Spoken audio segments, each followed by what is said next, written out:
Good day everyone, welcome to Indian Defence Academy. आज मैं आपको ऑप्शंस बताऊंगा, आपके पास क्या क्या ऑप्शंस है अगर एक आप डिफेंस एस्पिरेंट है तो। 12th के बाद आपके पास क्या ऑप्शन है, ग्रेजुएशन के बाद आपके पास क्या क्या ऑप्शंस है, ये आज आपको मैं बताऊंगा। ध्यान रखिएगा, 12th क्लास के बाद जो सबसे बेस्ट ऑप्शन होता है वो है एनडीए का। अगर आप एक डिफेंस एस्पिरेंट है तो आप सभी ने इसका नाम पक्का सुना होगा। देखिए, बहुत बच्चे होते हैं जिनको इसके बारे में इन्फॉर्मेशन नहीं होती। क्लियर? उन्हीं के लिए मैं एनडीए की छोटी सी वीडियो बना के ला रहा हूँ। क्लियर? चलिए देखिए, एनडीए क्या होता है, सीडीएस क्या होता है, एफकेट क्या होता है, या फिर असिस्टेंट कमांडेंट क्या होता है। आज मैं आपको इन 4 के एग्जाम्स के बारे में बताऊंगा जिससे कि आप आर्मी में जा सकते हैं। क्लियर? चलिए समझिए। NDA stands for national defence academy. अगर आप 12th पास हैं या फिर आप 12th अपेयरिंग है, या तो आप 12th पास होने चाहिए या फिर 12th आप अपेयरिंग होनी चाहिए, तो आप एनडीए के एग्जाम देने के लिए एलिजिबल होंगे। क्लियर? ध्यान रखिएगा, जो एज है वो 16.5 से लेके 19.5 तक होती है। अब एनडीए का एग्जाम कौन कौन दे सकता है? ध्यान रखिएगा, बहुत बच्चों के मन में मिथ है ये कि सर मैं आर्ट्स का स्टूडेंट हूँ, क्या मैं एनडीए का एग्जाम दे सकता हूँ? सर मैं गर्ल हूँ, क्या मैं एनडीए का एग्जाम दे सकती हूँ? तो ध्यान रखिएगा, ये जो एग्जाम है ये सबके लिए ओपन है, चाहे कोई साइंस का हो, चाहे कोई कॉमर्स का हो, या चाहे कोई आर्ट्स का हो।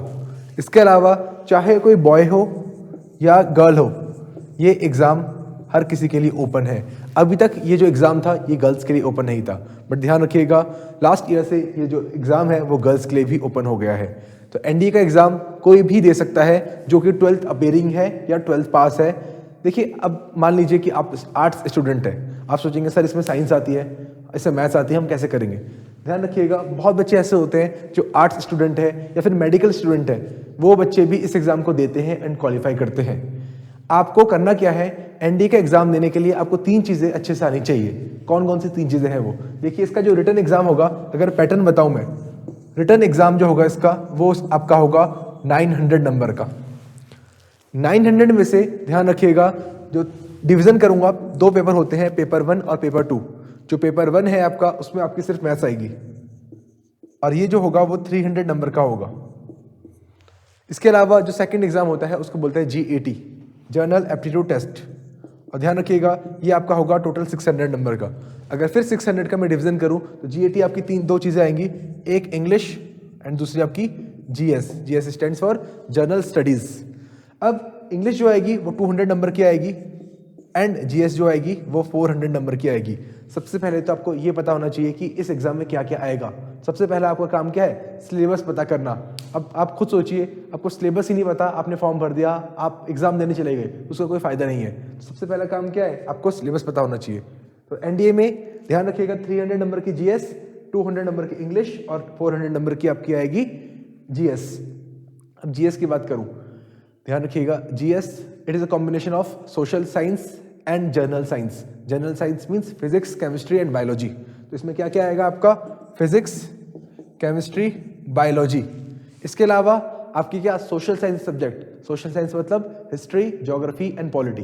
तो इसके अलावा history, geography and polity, and साथ में ध्यान रखिएगा आप इन सबको सप्लीमेंट करेंगे करंट अफेयर्स से। क्लियर? तो ये आपका सिलेबस है। अब ध्यान रखिएगा मेरिट कितनी जाती है। आज तक की जो हाईएस्ट मेरिट गई है वो गई है 354।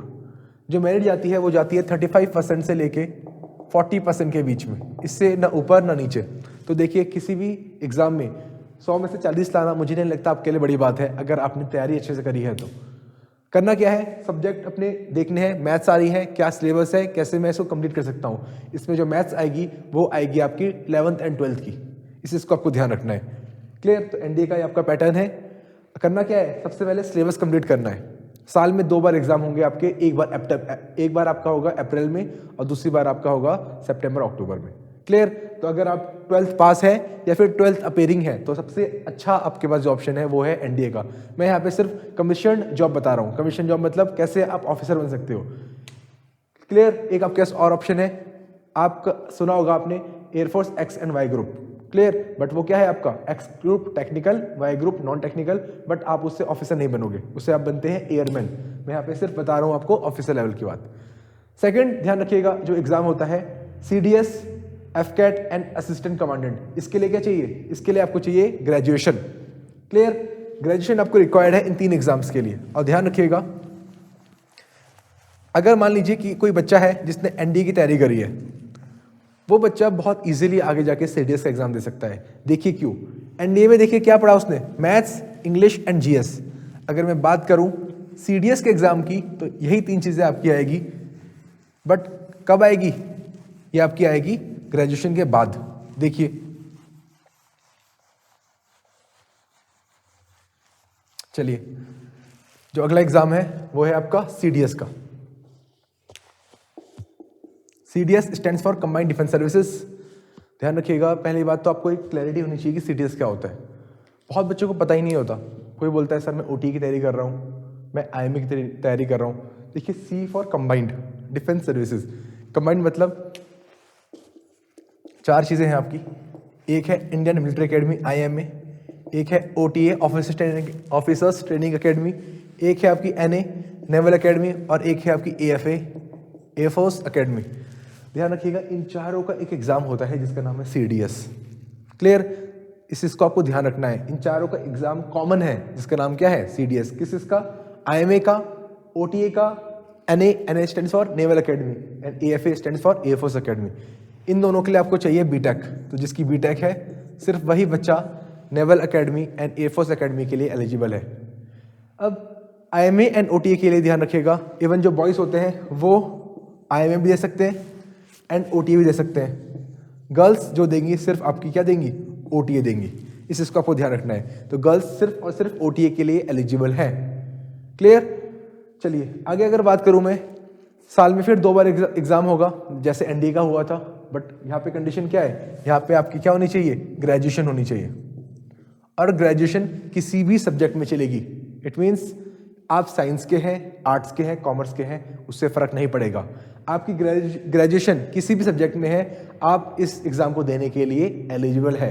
पढ़ना क्या है, देखिए टोटल नंबर, अगर टोटल नंबर की बात करूं तो 300 नंबर का एग्जाम है। कितने एग्जाम होंगे, 3। कौन कौन से 3, जीएस, इंग्लिश एंड मैथ्स। और ध्यान रखिएगा जो ओटीए है, गर्ल्स हैं, गर्ल्स के लिए जो है वो सिर्फ क्या है, जीएस एंड इंग्लिश है। इट मीन्स जो गर्ल्स का एग्जाम होगा वो 200 नंबर का होगा। मैथ्स नहीं आती है, इसको आपको ध्यान रखना है। अगर मान लीजिए किसी की मैथ्स बहुत ज़्यादा वीक है, वैसे मैं बच्चों को रिकमेंड करता हूँ कि थोड़ी बहुत मैथ्स पढ़नी चाहिए, बट मान लीजिए आपकी मैथ्स बहुत ज़्यादा वीक है तो आप ओटीए दे सकते हैं। क्लियर, पढ़ना क्या है, English, GS and maths. Number 100 marks की आपकी आएगी जीएस, 100 की आपकी आएगी इंग्लिश और 100 की आपकी आएगी मैथ्स। मेरिट कितनी जाती है, मेरिट ध्यान रखिएगा, इसकी जो मेरिट जाती है वो जाती है अराउंड 45% टू 50%। क्लियर, हाईएस्ट 50% और लोएस्ट इज 45%। और ध्यान रखिएगा एक चीज़, ये यूपीएससी लेवल के एग्जाम है। यूपीएससी लेवल में जीएस अच्छी खासी आती है इसमें। क्लियर, पढ़ना क्या है, सेम हिस्ट्री, ज्योग्राफी, पॉलिटी। याद रखिएगा यहाँ पे एक आपकी इकोनॉमिक्स ऐड हो जाएगी। तो history, geography, polity, economics, physics, chemistry and biology, and साथ में आप सप्लीमेंट करेंगे करंट अफेयर्स के साथ। क्लियर, तो देखिए अगर आपने एनडीए में ये सारी चीज़ें पढ़ ली हैं तो सीडीएस में तो आपको दिक्कत होगी ही नहीं। क्लियर है, चलिए एज ध्यान रखिएगा, 24 ईयर्स तक आप इस एग्जाम को भर सकते हैं। अब आपके पास और क्या ऑप्शन है, तो एनडीए का एग्जाम जैसे सब लोग दे सकते थे वैसे ही सीडीएस का एग्जाम हर कोई दे सकता है। इसका ध्यान रखिएगा, आईएमए का एंड ओटीए का। और यहाँ पे कोई परसेंटेज भी नहीं चाहिए। बहुत लोग होते हैं कि सर मेरी तो 90% नहीं आई, मैं एग्जाम कैसे दूंगा। ध्यान रखिएगा, इवन आपकी ग्रेजुएशन में 33% भी आई है फिर भी आप इस एग्जाम को देने के लिए एलिजिबल हैं। इसको ध्यान रखिए। एनडीए में भी सेम ऐसा ही था, इवन आपके 12th बोर्ड में 33% है, कोई फर्क नहीं पड़ता, आप एनडीए एग्जाम दीजिए। तो एनडीए सीडीएस का एग्जाम कोई भी दे सकता है। चलिए आगे देखते हैं, अगला जो एग्जाम है वो है एफकेट।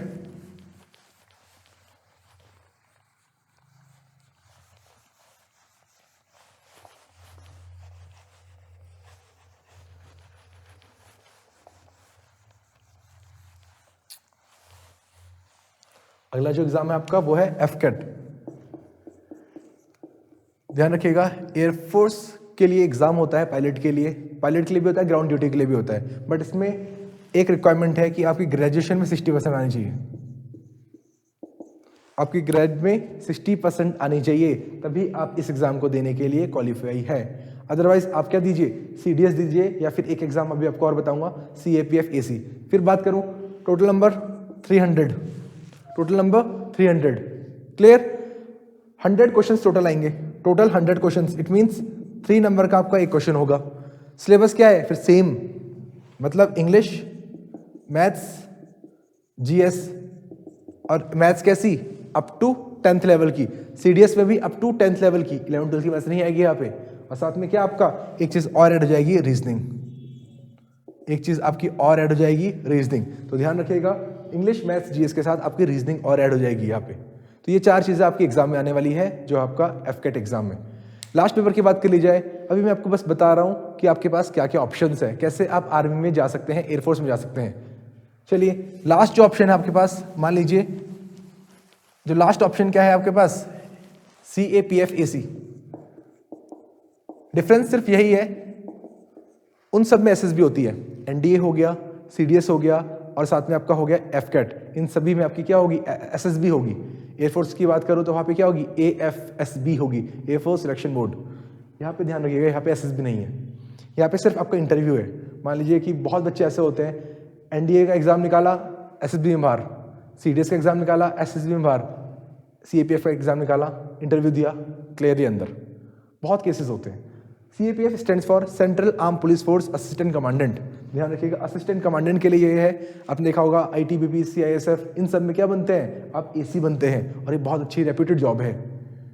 चलिए सिलेबस अगर बात करूँ, 2 एग्जाम होते हैं, पेपर 1, पेपर 2। पेपर 1 में फिर अराउंड 80% आपकी GS आती है, 80% आपकी क्या आएगी, GS आएगी, और बाकी 20% जो आपका आएगा वो आपकी आएगी maths and reasoning, maths and reasoning. ये है पेपर 1, एक ही दिन होगा पेपर 1 और पेपर 2 होगा शाम के टाइम, लंच के बाद आपका पेपर 2। पेपर 2 में ध्यान रखिएगा आपके 4 ऐसे आते हैं 20-20 नंबर के, तो 20 × 2 80 नंबर के आपके, 20 × 4 80 नंबर के आपके ऐसे आएंगे, 4 ऐसे लिखने को आएंगे। एंड बेसिकली करंट टॉपिक से ही ऐसे पूछे जाते हैं। क्लियर? तो आपको साथ में करंट अफेयर्स भी इसके लिए काफ़ी इंपॉर्टेंट है इस एग्जाम के लिए। तो 20 × 4 80 नंबर के आपके ऐसे आएंगे। और बाकी 120 नंबर की बात करूं तो आपका ग्रामर हो गया, आपका रीडिंग कॉम्प्रिहेंशन हो गया, आपकी प्रिसाइज राइटिंग हो गई, आपकी रिपोर्ट राइटिंग हो गई। 4-5 टॉपिक्स और है जो इसमें आते हैं एंड ज़्यादा टफ पेपर ये नहीं होता।